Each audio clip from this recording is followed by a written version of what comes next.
Station 8. Early in the morning, Jesus came again to the temple. All the people came to him, and he sat down and taught them. The scribes and the Pharisees brought a woman who had been caught in adultery, and placing her in the midst, they said to him, "Teacher, this woman has been caught in the act of adultery. Now in the law, Moses commanded us to stone such women. So what do you say?"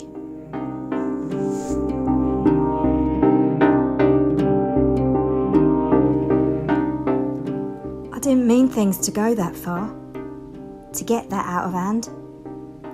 It just sort of happened. I mean, sometimes a woman has needs too, you know. And Ted was always working nights. Was just exhausted. And even before that, he'd just sort of gone off it. I was feeling neglected. Just a domestic drudge, a servant, someone to wash dishes, look after kids, get Teddy's tea on time. I hated my life. I used to like going out when I was younger. Used to get a lot of admiration from the boys back then. They'd wolf whistle, call me sweetheart. Of course, I knew how to look after myself. I'd give back as good as I got. But it's nice sometimes to have attention and know someone thinks you're pretty. Ted's a good man. He always provided well for me and the kids. There was always enough food, rent paid on time, repairs done well. But sometimes I wanted more.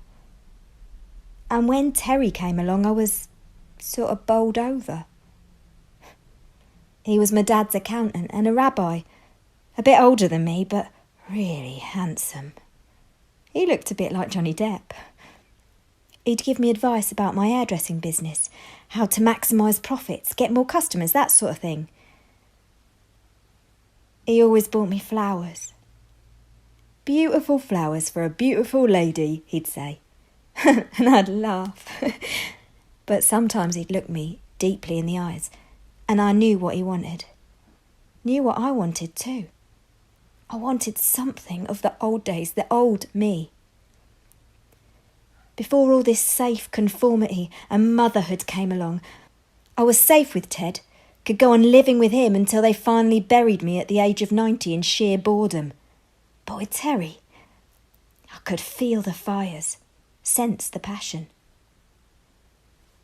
Of course, I tried to pass it all off as a joke. I could never really do that, could I? I'd be jeopardising everything. I could get into really serious trouble. I could be killed. But as I said, like everyone else, I have needs. And he'd told me his wife didn't love him anymore, wouldn't listen to him, wasn't interested in him. I felt sorry for him. The old cow at the house on the corner tipped them off.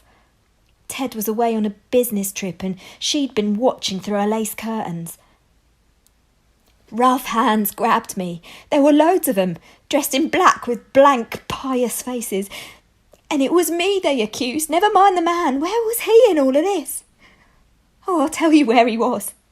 He'd done a bunk. Yeah, right out of a second-floor window at the first sign of trouble. So much for Johnny Bloomin' Depp. He was quite happy to let me face the music on my own. It takes two to tango, you know. But not in their book, it seems. Well, they dragged me along the hard ground, barely let me get a chance to cover myself. Right through the marketplace, and they flung me down at the feet of that teacher, Jesus. Why did they take me to him? Well, I'll realise later what they were doing.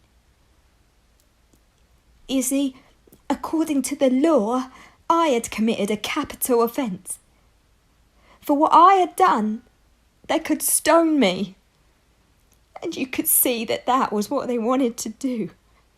Pious, religious men, never a bad thought in their heads, never an instance of desire or lust. They wanted Jesus to say, "Stone her." He was preaching a religion of love, a God of love. He was saying, turn the other cheek. But if he told them to stone me, he'd be discredited. He'd be a hypocrite. That would be the end of his mission.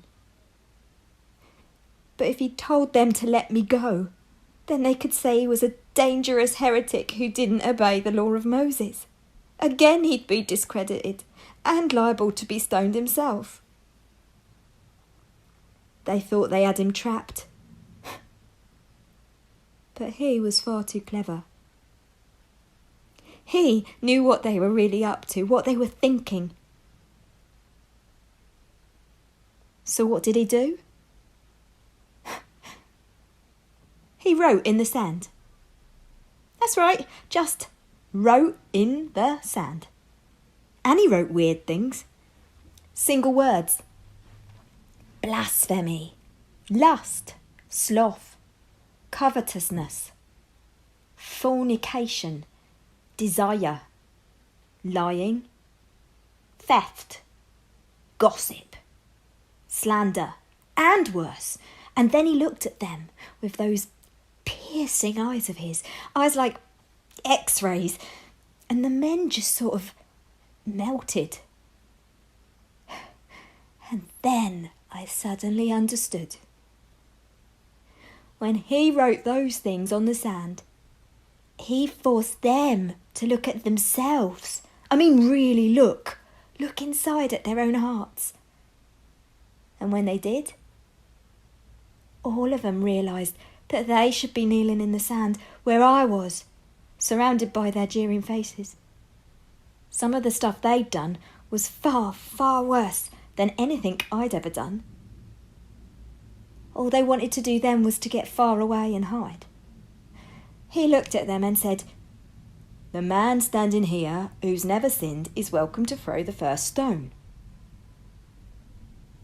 They'd judged themselves, and they knew there'd be no stoning that day. They were so full of sin that all they could do was walk away very quickly. Whited sepulchres, he called them. All beautiful and clean on the outside, yet full of muck and rotten bones inside. They'd tried to trap him that day, and they'd ended up making complete fools of themselves. Some of them never really recovered. Some of them lost their jobs. I heard a few of them got an even rougher time from the people they'd been lording it over and criticising all this while. Well, when they'd all gone, he looked at me. But now his eyes were full of kindness.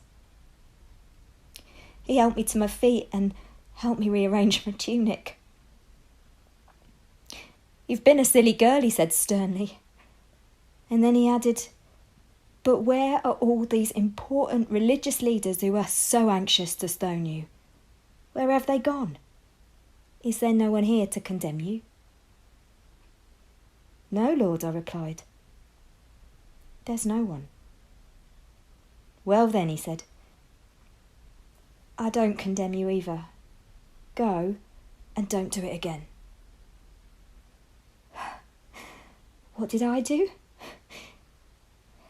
The only thing I could do. I couldn't go back home, could I? So I followed him. My mum helped me with the kids, and I could cut hair wherever I was. My money helped to support the mission. I was there with him on that awful day, standing by the cross with the other women, the day the sky turned black. In the end, it was only us women who did stand by him. Men, in my experience, just seemed to run away. You ask me who he was? I'll tell you. He was the man who not only saved my life, but my soul as well. He didn't want anything from me. He wasn't trying to trick me with smooth words and false promises. He wasn't like the others. Everything he said was reliable. Everything was true. He was the best man I ever met. His love and acceptance gave me a new start, a new pathway. My life changed forever that day.